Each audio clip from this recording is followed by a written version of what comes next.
Bienvenue dans cette nouvelle édition du QG Week-end. Voici les titres de l'actualité. Au Bénin, les 21 et 22 mars 2019, les députés ont débattu des propositions de loi dérogatoires au code électoral et à la charte des partis politiques. Les résultats des travaux seront connus ce 25 mars 2019.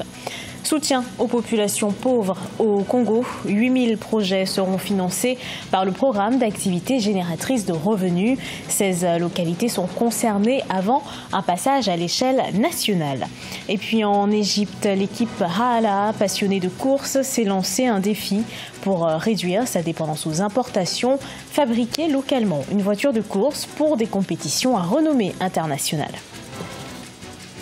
Mais tout d'abord en Côte d'Ivoire, Pascal Affinguessan du FPI a annoncé face aux médias sa candidature à l'investiture du Front populaire ivoirien.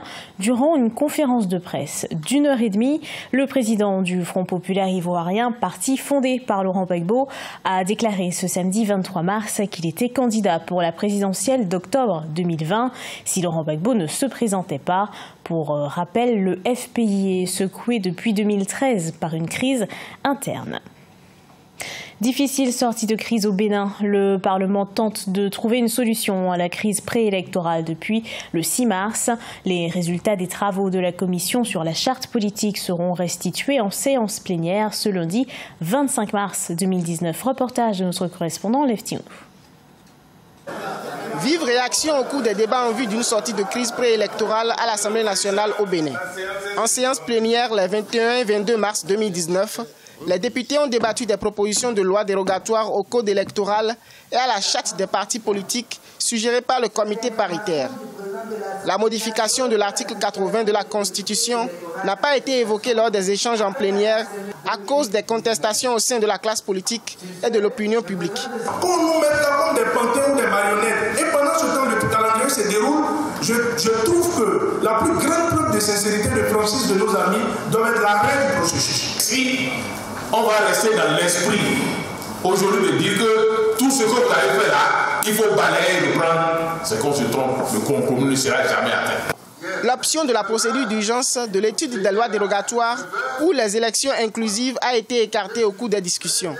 Toutefois, 2 membres du comité paritaire ont contesté à travers une correspondance les travaux de la commission paritaire. Je ne suis pas là pour faire de la politique politicienne. Moi, je n'ai plus de carrière à faire. Si quelqu'un est contre ce que dit Guy Mitokpe, il va à la commission, il dit ça là-bas. Si Guy Mitokpe est contre ce qu'il y a dans le texte, il va à la commission, il dit ça là-bas. Mais c'est comme ça. Donc moi, je me reconnais parfaitement dans ce que j'ai fait.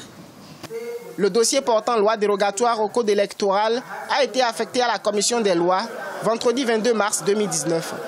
Les résultats des travaux de la dite commission sur la charte politique seront restitués en séance plénière lundi 25 mars 2019. Par ailleurs, le président de l'Assemblée nationale n'a pas réussi à obtenir un consensus avec les formations politiques sur le code électoral. Jour J aux Comores, plus de 300 000 électeurs sont appelés aux urnes ce dimanche 24 mars pour le premier tour de la présidentielle. Ils doivent choisir parmi 13 candidats, dont le chef de l'État sortant, Azali Assoumani. Une élection déjà émaillée d'incidents, soucis de logistique, bureaux saccagés. 10% des bureaux de vote d'Anjouan ont dû fermer. Autre problématique, le risque de fraude qui inquiète bon nombre d'électeurs. Les résultats provisoires seront connus jeudi prochain, le 28 mars. Insuffisance de médecins, c'est ce que dénoncent au Tchad des organisations de travailleurs. Pour la Caisse nationale de prévoyance sociale, le manque de personnel qualifié touche environ 750 cas d'accidents de travail. Les victimes ont du mal à trouver un spécialiste. Mahamat Ramadan. Au Tchad, les maladies professionnelles et les accidents de travail sont récurrents alors que le pays ne dispose que de 3 médecins spécialistes dans ce domaine. Ces 2 dernières années, la Caisse nationale de prévoyance sociale a recensé environ 750 cas d'accidents de travail dont la plupart des victimes peinent à voir un spécialiste. Une situation dénoncée par les organisations syndicales. Nous avons beaucoup de travailleurs qui sont morts après avoir fini le travail dans le pétrole. Le TCC, tous ces travailleurs-là, il y en a qui sont morts, il y en a qui sont malades maintenant. Est-ce que ces travailleurs-là n'ont pas des maladies professionnelles? En principe, on doit voir leurs médecins, on doit voir les médecins de l'entreprise, puisqu'il y a un décret qui dit que chaque entreprise doit avoir au moins un médecin. Si vous avez plus de 20 salariés, vous devrez avoir un médecin. À cause du nombre insuffisant des médecins de travail, les quelques rares structures de prise en charge au niveau national sont débordées. La Caisse nationale de prévoyance sociale est contrainte de débourser en moyenne 1,5 milliard de francs CFA par an pour les évacuations sanitaires. On a une équipe de 5 kinésithérapeutes, donc ils peuvent avoir jusqu'à 4 chacun le matin, 4 l'après-midi. Chacun peut traiter jusqu'à 10 patients par jour externes, sans compter les patients qui sont hospitalisés en service de chirurgie, en service de réanimation, en fait tous les services qui ont besoin de leur aide. Pour rappel, dans le budget annuel en cours d'exécution, le gouvernement a prévu le recrutement de quelques 300 professionnels de santé, dont les spécialistes des maladies professionnelles et de la rééducation fonctionnelle physique et psychique, pour renforcer le dispositif existant. Aider les populations pauvres au Congo, c'est l'objectif du PAGR, le programme d'activité génératrice de revenus. Il consiste à financer des projets dans l'agriculture, l'élevage, la pêche artisanale ou encore le petit commerce. Les précisions de Deva Pansou. Le programme d'activité génératrice de revenus est orienté vers les populations congolaises très pauvres et vulnérables, inscrites au registre social unique. Celles-ci devront présenter des micro-projets d'un montant de 250 000 francs CFA non remboursables, mais assortis de quelques conditionnalités. Le montant n'est pas décaissé en une seule tranche, c'est en 2 tranches.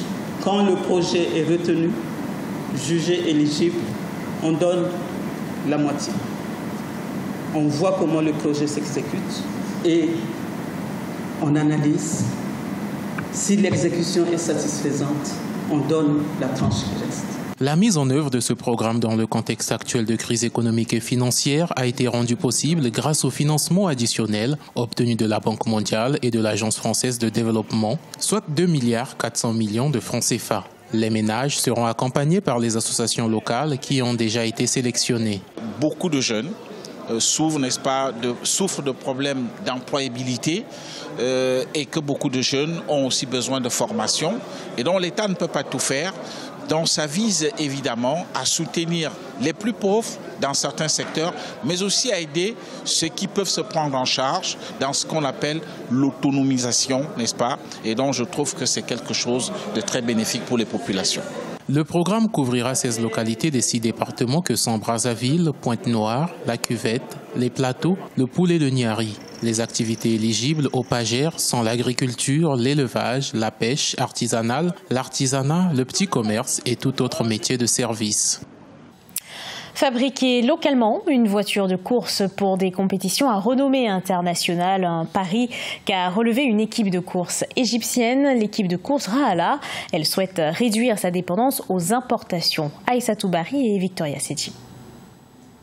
En Égypte, l'équipe Rahala, passionnée de course, veut se frayer un chemin sur les pistes internationales avec une voiture assemblée localement. Cette initiative vise à réduire sa dépendance aux importations et développer l'expertise locale en la matière. Bien que certaines pièces de la voiture, y compris le moteur et les composants internes, le châssis et la carrosserie, sont fabriqués sur place.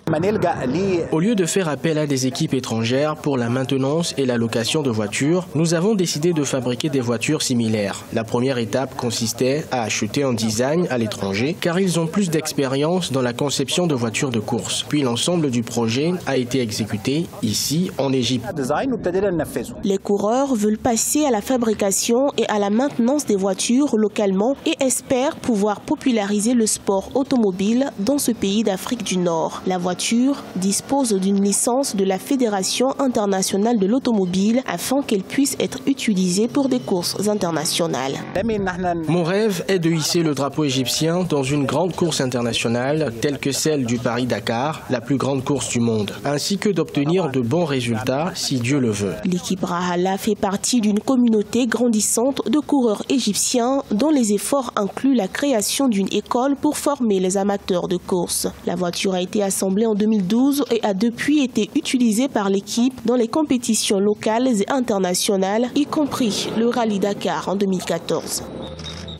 Ce journal a été préparé par l'ensemble de la rédaction. Merci à vous de l'avoir suivi. Dans un instant, une nouvelle édition d'actualité sur Africa 24.